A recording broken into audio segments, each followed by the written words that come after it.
무등산 아래 허젓한 산골 마을.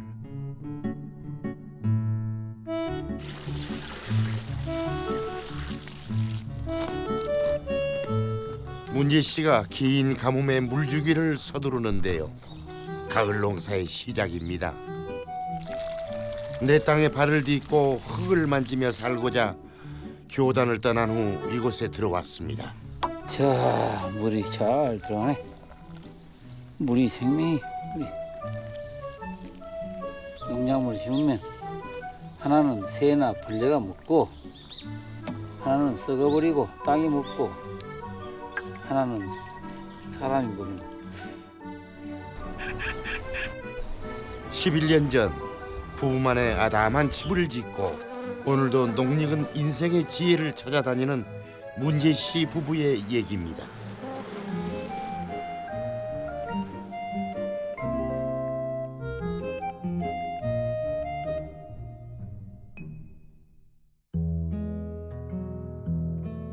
이 농사 짓는 것도 공부야. 이 약한 풀이가 그 추운 겨울을 이겨내고 아주 튼실한 양파가 된다는 게 참 신기해. 이게 진짜 강인한 식물인 것 같아. 우주 질서는 베품이야. 이렇게 물 주듯이 막 베풀어. 그래도 기분이 좋아요. 물 주면은 아, 나도 베풀고 살아야지.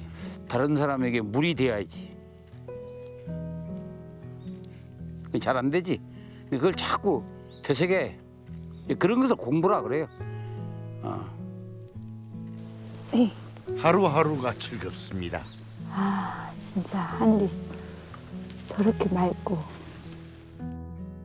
저거 봐 구름 한 점 없어. 이곳이 도원 마을이죠.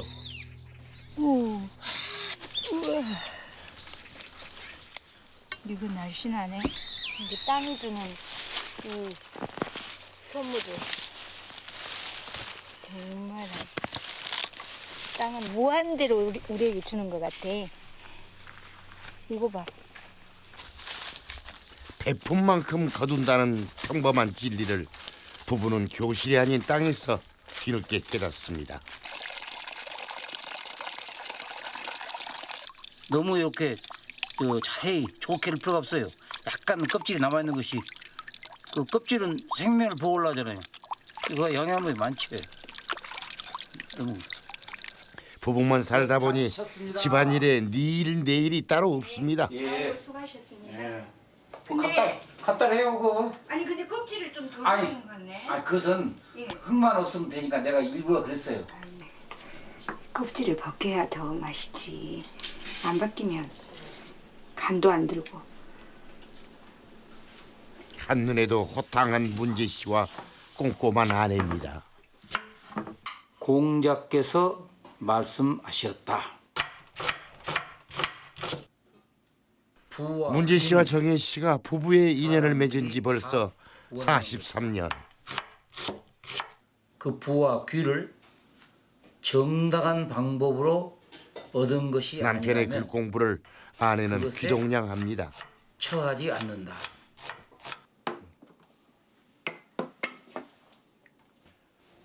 자 먹읍시다. 감사합니다. 이곳에서 내가 먹는 채소만큼은 내 손으로 키우고 싶었습니다. 청양고추랑 탁 먹고. 전부 우리가 생산한 거. 네, 우리 집에 다 이것만 빼고. 저기만 바다에 있구만. 이쪽은 청양고추. 도원 삼방의 소박한 일상입니다. 컵은 휴대에 하는 것이 좋겠다. 수첩 넣고. 어찌. 문재 씨는 오늘도 어김없이 가방을 둘러매고 길을 떠나는데요. 세상 공부하러 가는 길입니다.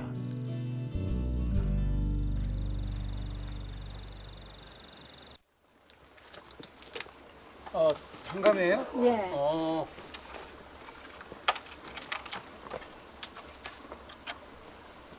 제가 한번 따볼까? 그러세요. 어렸을 때 잘 땄어요. 만나는 이가 누구든 살가운 말로 먼저 다가서는 문재 씨. 평생을 바친 학교를 떠나 농부가 된 후로 이웃들의 삶에 부쩍 관심이 생겼습니다.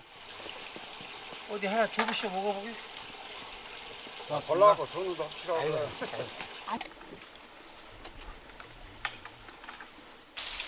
조심 조심. 부러지면 큰일 나요.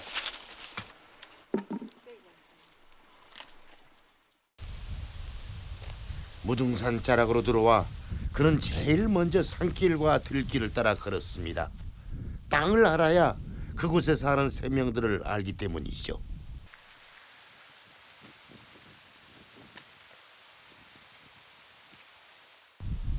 얼마나 이뻐요. 생명에 딱 그 뭐랄까 본질만 딱 간직하고 이 생명이 이래야 한다고. 우리 생명도 알차해. 다람쥐야, 와서 먹어.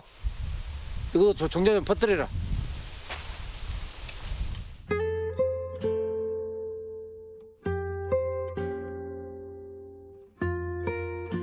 네, 보기만 해도 배가 불러오는 가을 들녘. 역사 선생님이었던 문재 씨는 바위 하나도 그냥 지나치지 못하는데요. 그 농사 짓고 나서 제일 기분 좋은 것이 아침에 일어나서 논 사이길을 걷는 거예요. 그걸 탁 뒷짐 지고 우리 아버지 보면 이것이 농사가 잘 되어서 우리 식구들 밥 잘 배부르게 먹고 또 학비도 되고 또 술도 한 잔 먹을 수 있는 돈이 되고 또 제사 지낼 수도 있고 그렇기 때문에 뒷짐지고 하염없이 바라보셔요. 그때가 농부가 제일 행복할 때요. 저 탑이요. 들판 가운데 돌 있는데 탑. 저것이 뭐예요? 근데 이 돌은 내가 안 가란 거라고. 아, 배가 안 가라앉으라고? 예. 바위는 그런 연유가 있구나. 풍수지리적으로 이 마을과 사람들을 지키는 수호신인 셈이죠. 그런데 올해 농사 작황이 어째요? 사람이 맺죠. 잘 찐 양반은 잘 짓고 아, 못 찐 양반은 못 짓고. 그러면 농사는 하늘이 지어준 거예요? 사람이 짓는 거예요? 맞아야 돼요. 둘이? 예, 하늘도 도와줘야 되고 또 농사 찐 양반도 노력을 해야 아, 돼. 그래요. 그게 아까 농사가 잘못 지은 사람은 하늘은 그대로 있는데 네. 본인이 노력을 덜 했구먼. 아유, 아, 오늘은 같은 무등산 자락에 있는 담양의 들길을 걷습니다.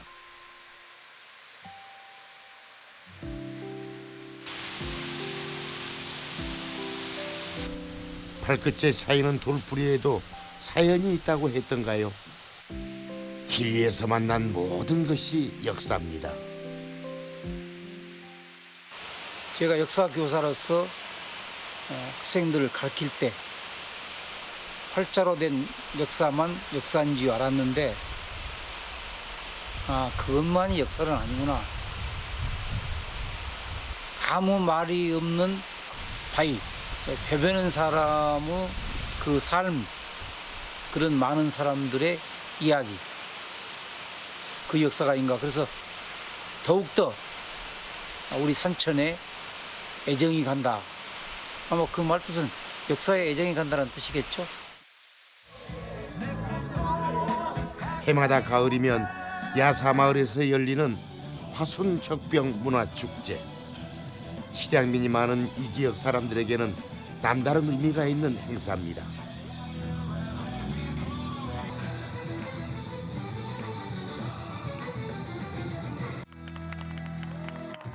축제의 모든 준비를 주민들이 직접 했습니다.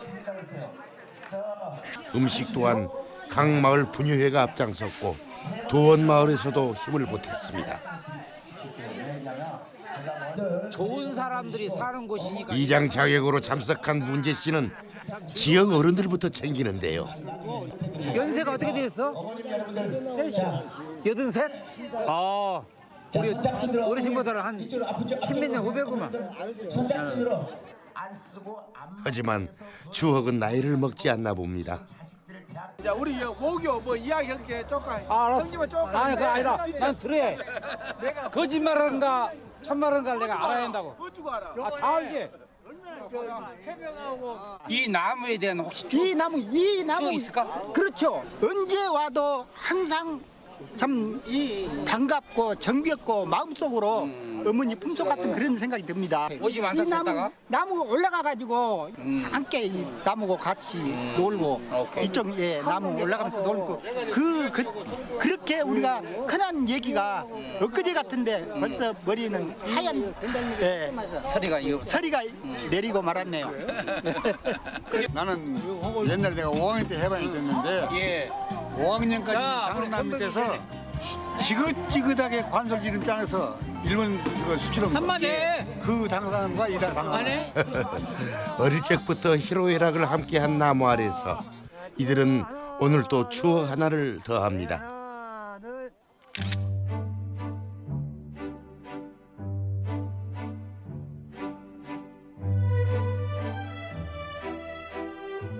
무등산에서 내려온 물이 마을을 적시고 이곳 동북호로 모이는데요. 주민들은 물길을 따라 그 속에 잠긴 자신들의 옛 흔적을 하나씩 더듬어 나갑니다.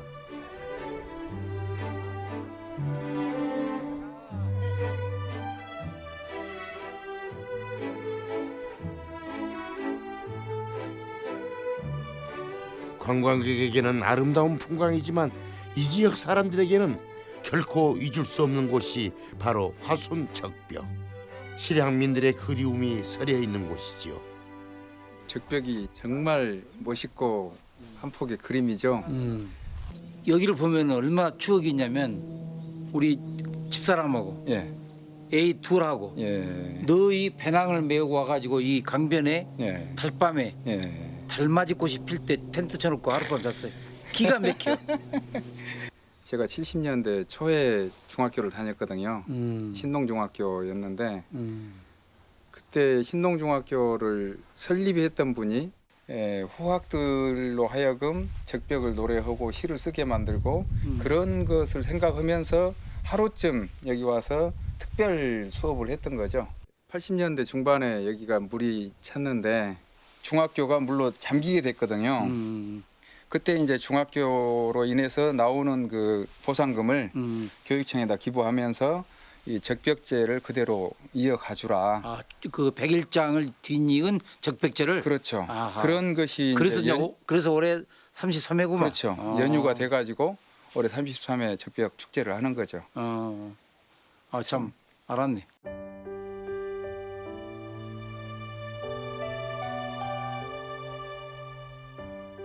수려한 절벽을 감싸고 흐르는 동복호의 풍광은 아련한 추억의 산수화로 물에 비춰집니다. 옛 선비의 시 한 수를 흉내내던 백일장의 기억 또한 정자 절벽에 붉은 단풍으로 피어나는군요.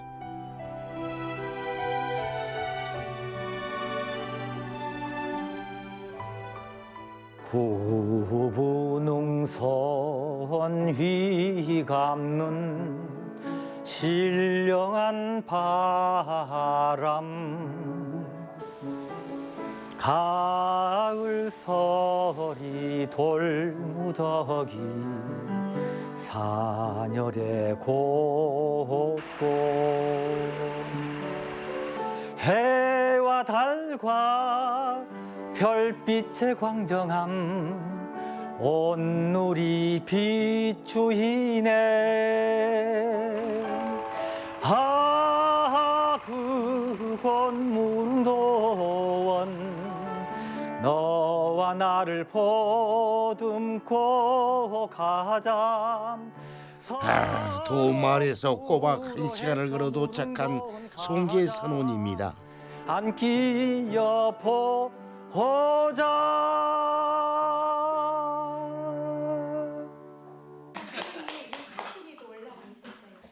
6년 전에 시작해 일주일에 한 번 고전을 공부하는 모임인데요. 오히려 전교보다도 이 자연에서 본인이 느낄 수 있는 게 너무 많더라. 나는 도가 근본이라고 하던데. 고전을 배우면서 자연의 마음을 열게 됐고 그것이 행복이 됐습니다. 이렇게 고요하게 들리는 소리가 있어요. 근데 그게 정말 마음을 차분하게 해주면서 이제 깊은 행복감이 그런 거다고. 소망감이라든지 그런 것이죠. 하지만 모든 것은 거창한 말이 아닌 실천에 달려 있죠. 구체적인 그 나의 삶의 그 어떤 구석구석으로부터 사유화한 그런 뜻인 것 같아요. 예, 그러니까 이제 아마 그런 것 같아요. 우리 인간의 삶에서 가장 큰 문제가 가까이를 소홀히 하고 먼 데까만 생각을 해요. 그러다 보니까 자식과 식구들에게는 소홀히 하고 우리 송무제처럼 각시 의견을 받아오리고 되게 그렇게 살아요. 다.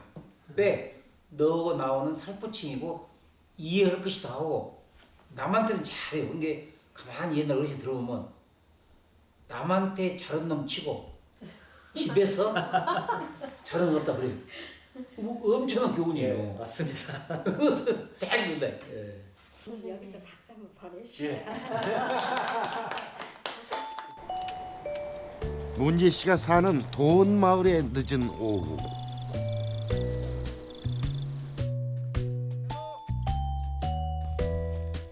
그가 길 위에서 공부하는 동안 아내는 텃밭에서 또 다른 공부를 하는 중인데요. 미안한 마음에 문재 씨도 일손 거들기에 났습니다. 하지만 올해 가장 정성을 쏟은 율무 농사를 망쳐 의욕이 살짝 꺾였어요. 아, 인생은 무릎 꿇을 때도 있고 이 두 힘으로 발로 일어서야 한 거예요. 이렇게 어려워. 이렇게 일어선다는 것이. 그러니까 인생이 스스로 자립한다는 것이 이렇게 어려운 거예요.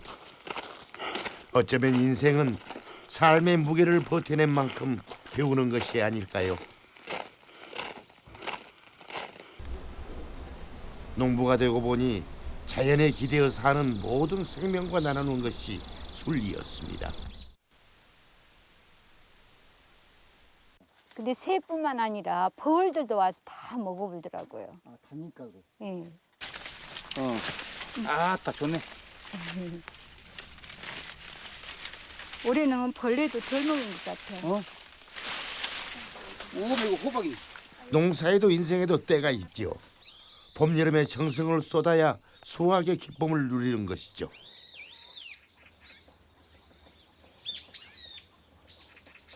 모든 것을 바로 이 집에서 살면서 배웠습니다. 나는 걷기를 매우 좋아한다. 천천히 걸으면서 주위 사물과 대화를 나눈다.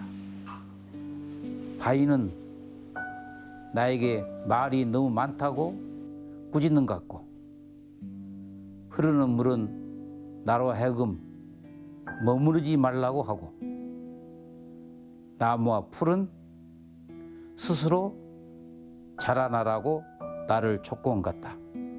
자연은 위대한 학교다.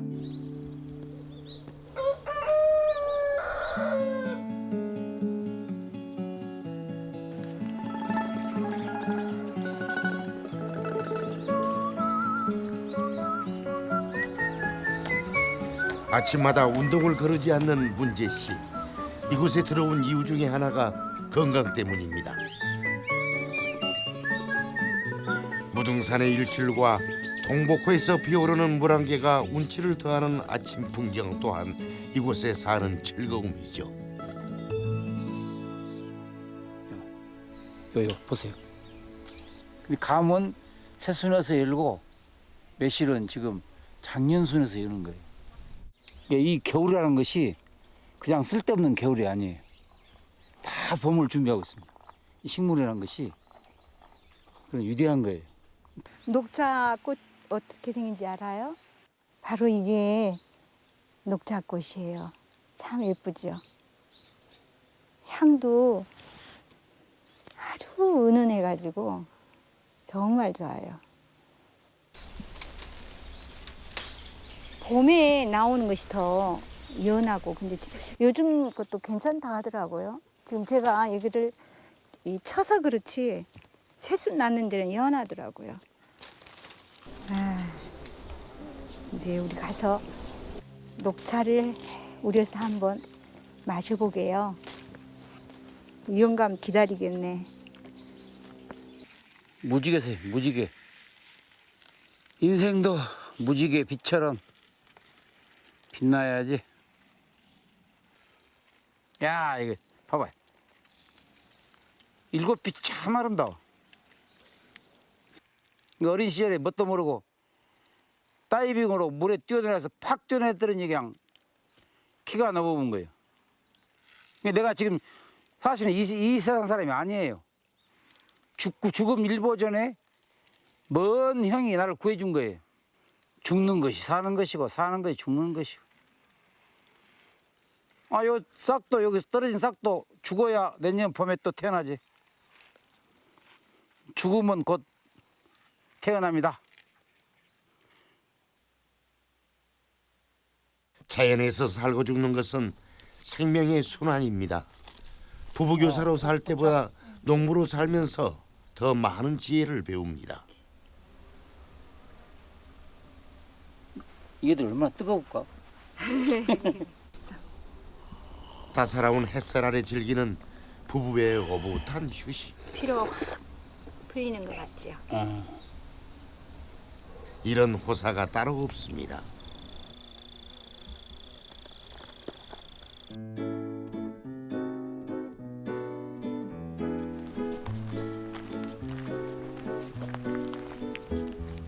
문재 씨가 또 길을 떠납니다. 오늘은 또 어디로 가는 것일까요? 젊은 시절 교사를 천직으로 여겼던 그는 정교조 활동을 하면서 세상에 눈을 떴습니다.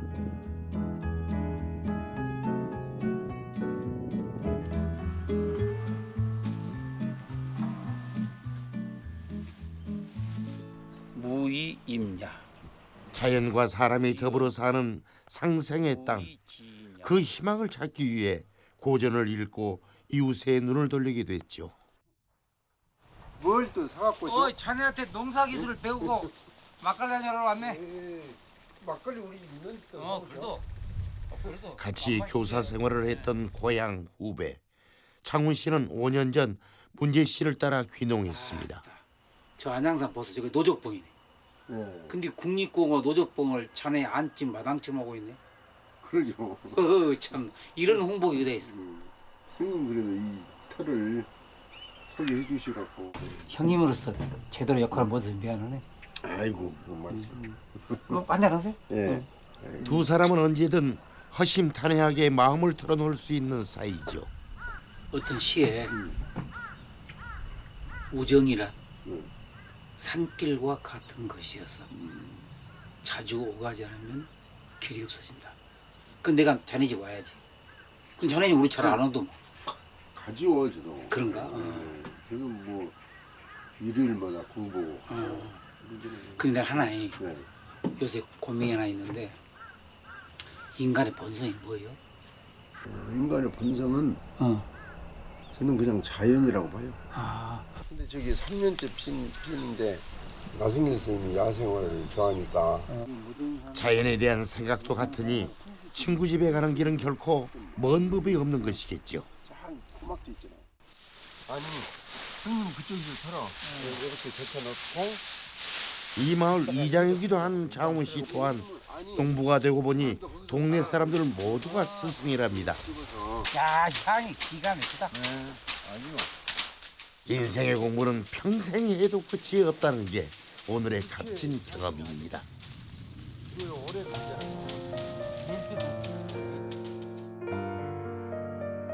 문재 씨 또한 처음 도원 마을의 이장을 맡았을 때 마을 사람들의 마음을 여는 것이 녹록지가 않았었거든요. 어머니, 배 안 물어요? 물건 안 해요. 아하. 근데 이렇게 hon깨로 야, 모르는 사람은 물까 싶은 게 그래요? 예. 아무데라도 물대요. 예.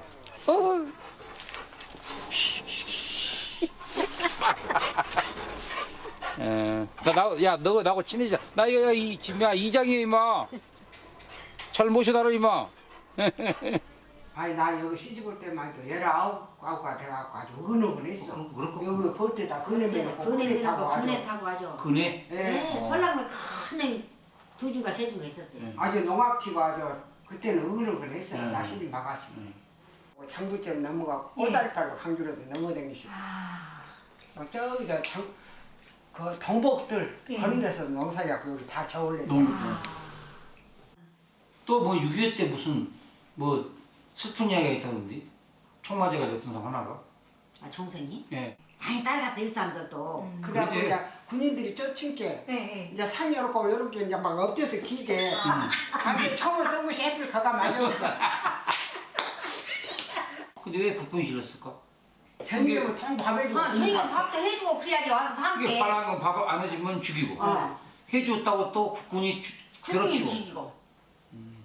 그렇고 6.25를 지난 뒤에 그 어려울 때 어떻게 사신다고? 그때는 장물질 넘어서 어떻게 사신다고? 그때는 모두 없으니까 돈도 감나무가 많은 게. 아. 그 집털은 못하라고 감도 따다 팔고 막 어. 그러지요. 영순 씨가 13살에 겪은 쓰라린 기억입니다. 우리 집에 보물이 있어요. 어디? 뭐요? 뺑아리래. 뼈가루라니. 15살에 씹었다는 필수 씨는 벌써 55년을 이 마을에서 보냈습니다. 이야. 청개가 두 마리나 되네. 저 큰 놈이. 이야, 이거 나 몰랐네. 계란 한번 봐볼라? 잡사요. 먹어도 돼요? 네, 청개가 난 것이 괜찮아요. 좋아요. 그럴까? 먹어볼까? 네.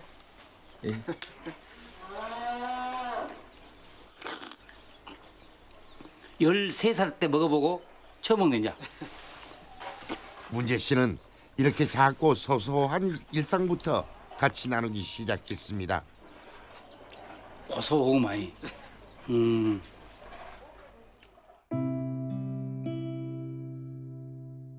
그날 저녁 도라고 할 수 있는 도는 영원한 도가 아니다.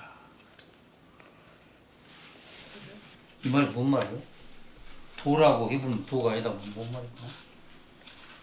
문재 씨가 불쑥 아내에게 묻습니다. 과일만 먹지 말고 도라고 해보면 그 도가 아니다. 뭔 말이에요?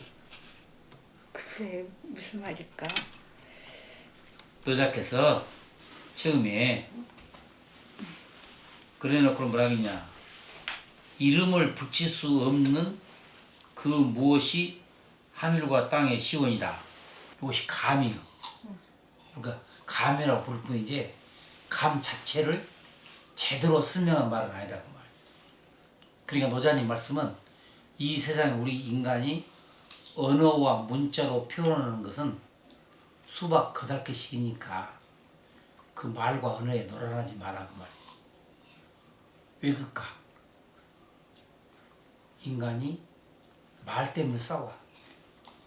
당신이 나도 말 때문에 싸우지. 그래서 우리 인류가 지금 가는 구렁텅이가 멸망으로 가지 않을 것인가. 저는 그렇게 세상을 봅니다. 인류 걱정하지 마시고 내년 어떻게 무엇을 심어서 가꿀 것인가 그걸 먼저. 난 이미 다 알고 있기 때문에 그것을 다 알고 있기 때문에 더 큰 걱정을 하지 작은 걱정은 하지 않습니다. 나는 그 작은 걱정은 다 알고 있어요. 아니, 이제는, 배추를 어떻게 심고 다 알고 있습니다. 이제는 작은 걱정을 해야 될 나이인 것 같아요. 근본을 알아보면 다 끝나버려요. 큰 것을 알아보면 작은 것은 끝나. 우주로 알아야지. 뭐가 크고 뭐가. 내 생각은 우주로 알아야 한다고. 우주가 어떻게 생기지? 우주가 가장 큰 거예요. 예. 그럼 가장 작은 거. 아니, 더 큰 거 있어요. 예. 내 마음이에요. 너무 배움만 하다 보니까 좀 마음이 더 가벼운 거, 일상적인 거. 예. 아침에 일어나서 눈을 뜨면 새소리 듣고 아름답다. 예. 그런 느낌이나 이상적인 것을 그럼 내가 또 안테 껴. 지금도 그러잖아요. 처음부터 끝까지 나를 가르치려고 하잖아요. 예, 그래요. 그죠? 예. 그 이제 결정이 안 돼. 또 안 돼요. 그러니까 잘 안 돼요. 아이고 이제 어쩌살까요? 그것도 큰 병이네요. 큰 병이. 그죠? 큰 병이요. 네, 고쳐야 되는데 어쩐지. 근데 이것이 병이라고 알면 다른 병은 안 걸리대요. 작은 병. 큰 병을 앓고 있으니까. 그래도 충고해 줄 수 있는 사람이 있다는 것은 행복한 사람이에요. 오늘 사과가 더 맛있네. 지금 문재 씨는 아내 정희 씨의 마음을 알까요? 혹 세상의 진리를 구하느라 아내의 마음을 놓친 것은 아닐까요?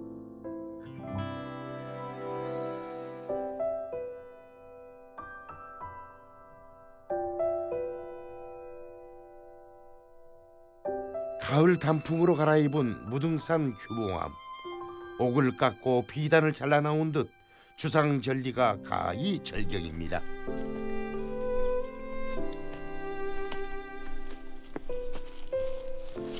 이 규봉암을 오르는 가장 빠른 길이 도원마을이죠.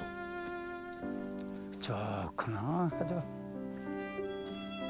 비싼 갑니다. 뭐 우리 동네에서는 무등산을 비싼으로 생각해요. 이야 좋다. 규봉암을 보지 않고 무등산에 올랐다고 말하지 말라는 말이 있을 정도로 빼어난 경치를 자랑합니다. 시인 묵객들도 앞을 다투어 절경을 노래했죠.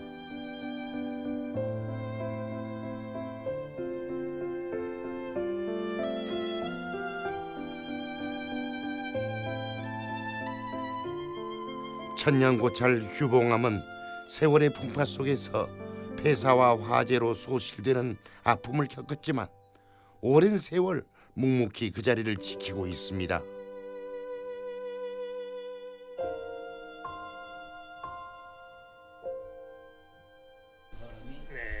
문재 씨는 한동안 걸음하지 못했던 규봉암에 가르침을 구하고자 작심하고 올라왔습니다.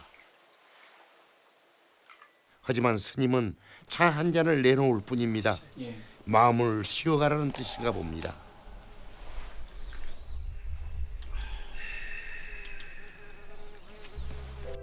무등산에서 맞는 11번째 가을.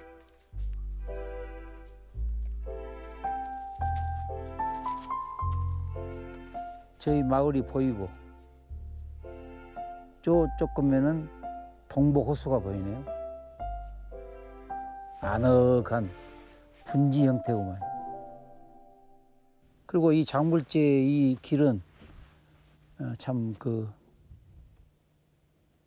좋은 길입니다.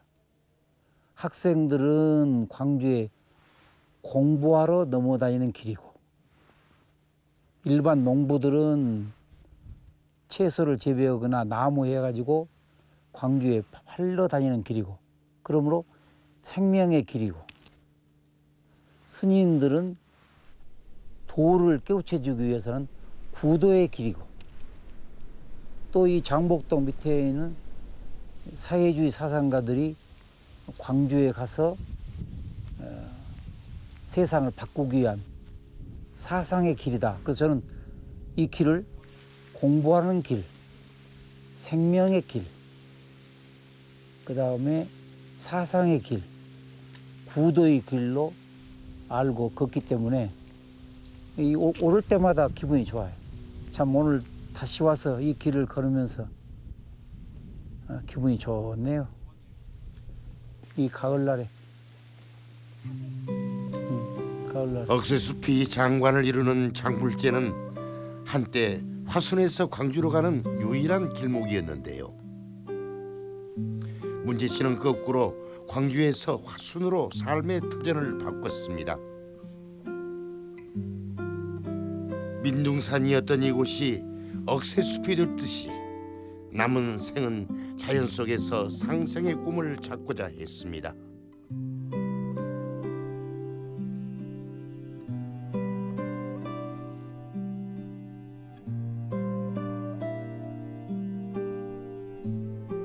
야사마을에 있는 수령이 400년 된 느티나무.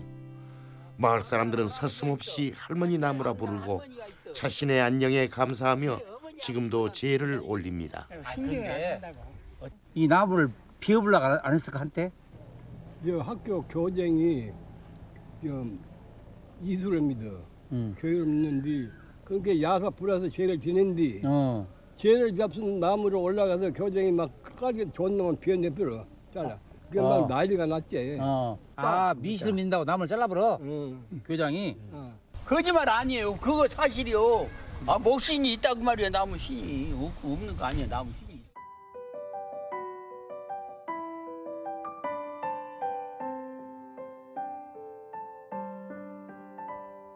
근처에 수령이 550년 된 은행나무의 사연도 마찬가지입니다. 마을이 생길 때 심은 것으로 이들에게는 일생을 같이 보낸 이웃인 셈이죠. 나도 거지를 안 들고 저녁 먹고 이제 황원이 들 무렵에 가서 여기 와서 들어보니까 역시나 울어. 그리고 꼭 그 한 가지로 울어. 그래서 이제 우리는 그때 당시에는 뭐 새가 저 상원에 앉아서 그렇게 우는구나 하고 소리를 크게 한번 외쳐봤어. 외쳐봐도 그건 상관없이 계속 울어요.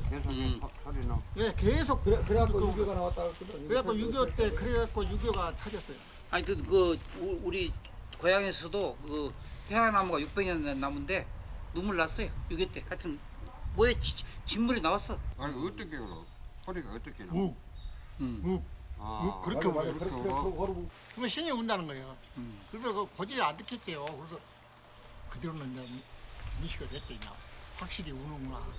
광주 시내에서 옵니다. 요리 기도하러. 여기 와요. 예, 많이 와요. 와서 거기서 기도해요. 최근에도 왔어요. 네. 그거를 만져야 아들 난다고 가서 만지자고 막 부인들이 서로 만질라고 해요. 아니 만져보고 가요. 가요 만져요. 진심을 다해 귀 기울이는 것이 소통의 시작입니다.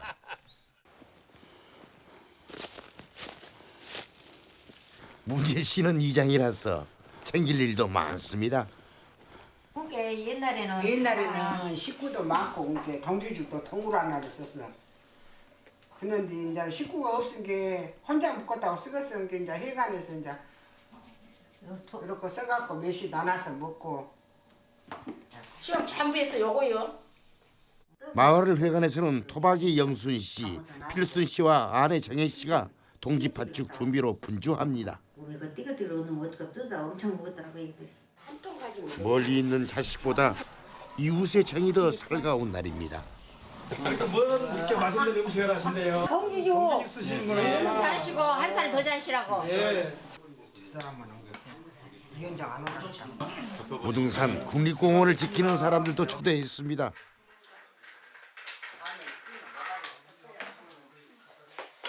팥죽이 애군을 막듯 토박이와 귀농인이 더불어 사는 이곳이 서로 마음을 나누는 이웃이 되는 자리이기도 합니다.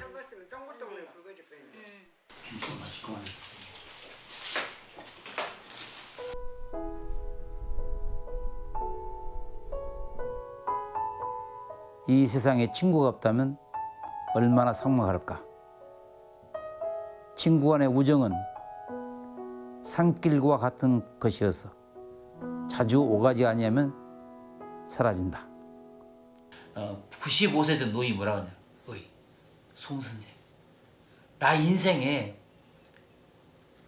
내 말에 귀를 기울여주고 나를 칭찬한 사람은 나 자네 처음 봤네. 그래서 내가 이것이구나. 시골분하고 도시분이 어울리는 최적의 방법은 경청과 공감. 저는 그렇게 생각합니다. 사람 사이에 이해와 소통만큼 중요한 게 또 있을까요? 무등산 자락에 들어온 지 어느덧 11년. 결혼 43년 차 문재 씨 부부는 과연 어떨까요?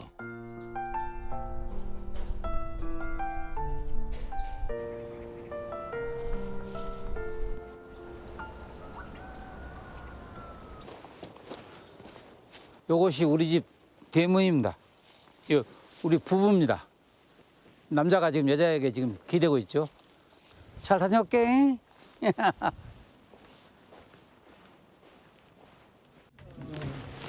예. 12월의 끝자락 문재 씨가 오늘은 버스를 타고 어디론가 향하는데요. 올라오세요. 예. 아, 가볍네 아주. 이건 아무것도 아니마. 이건 아무것도 아니. 예.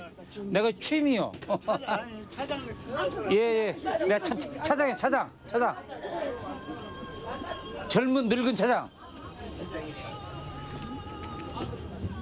무엇이든 솔선수범하는 것이 문재 씨가 마음을 나누는 방법입니다. 오늘 놀러 나오셔요? 술 한잔 하시러? 이야, 건강하셔. 아, 왜 안 드세요? 예. 이것이 사람 사는 정이죠.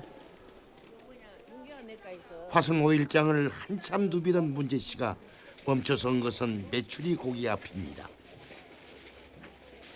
한 번 더 줘요. 첫 손님인데 뭐지? 자, 많이 봐주십시오. 예. 그가 시장을 즐겨 찾는 것도 아직은 시골 인심이 남아있기 때문입니다. 들길을 가다가 청초하게 피어있는 한 무더기 구슬초를 통해서도 우리는 얼마든지 행복해질 수 있다. 날들어 선생님의 사상. 젊은 시절 정혜 씨는 남편의 사랑도 자식에 대한 기대도 그저 채우려고만 했습니다. 그 고달팠던 욕심을 비우니 마음의 평화가 절로 찾아왔지요. 확인할 수 있어야 한다. 하늘빛이 아주 기가 막히네. 무미구름도 있고 겨울 날씨답지 않게 포근하고 정말 좋다. 찬맛도 일품이네. 빗방울이 방울방울. 뭐야? 보석이 박혀있는 것 같네. 비온 뒤도 자연에서는 모두가 함께 나누는 삶입니다. 버리는 것이 뭐 도시 같은 경우는 환경을 오염시키고 그런다지만 이게 거름이 되니까 이게 또 새들이 와서 이 씨앗을 전부 파먹고 이건 새들 몫이다.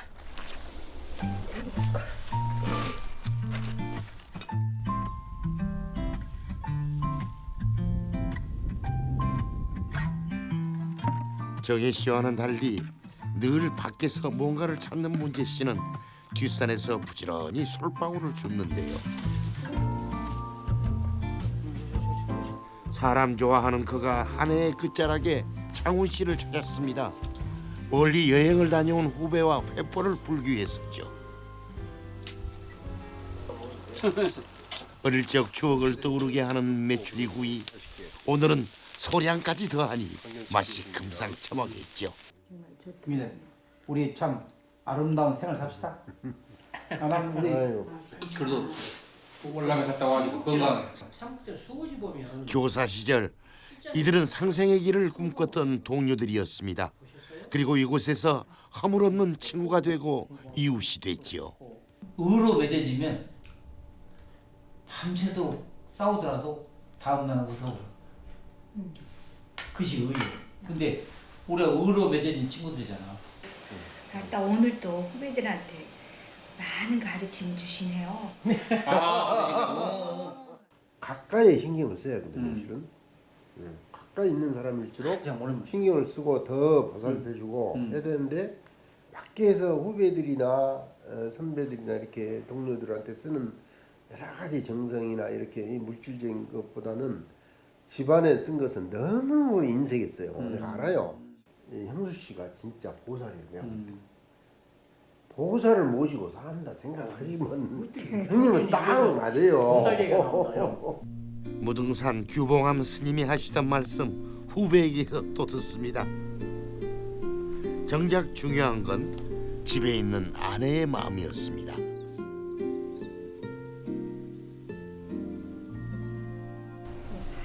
하늘이 도와야 농사도 잘 되고 그럴 텐데. 근데 올해는 상당히 걱정이네요. 눈이 안 와가지고 옛날 어르신들 말씀 들어보면 이렇게 눈이 적게 오면 그때 걱정 없이도 뭐. 아 근데 보면은 우리 이 질서가 부부가 같이 살게 만든 이유를 알겠대요. 혼자는 아무것도 못 얻었대. 혼자는 아무것도 못해. 그 손 하나로 풀 못 빼요. 반드시 손으로 잡아줘야 하는데. 이게 손이 2개 된 이유도 이제 이해가 가요. 건강하게 올해도 농사 열심히 짓고. 올해 새 선물이에요. 아이고 뭐예요? 신발.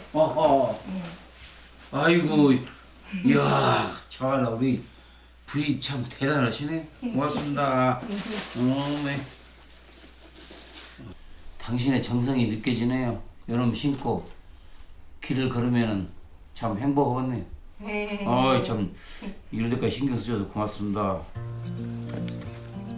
새해에도 아내가 먼저 문재 씨 마음을 헤아립니다. 이 산중에서 너희들밖에 없다. 아내는 늘 일상의 행복을 일깨워주는 사람이었습니다.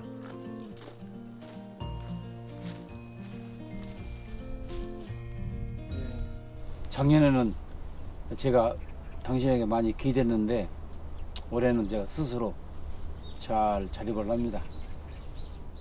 잘 다녀오겠습니다. 문득 돌아보니 아내가 일생의 보물입니다. 행복은 결코 멀리 있는 것이 아닙니다.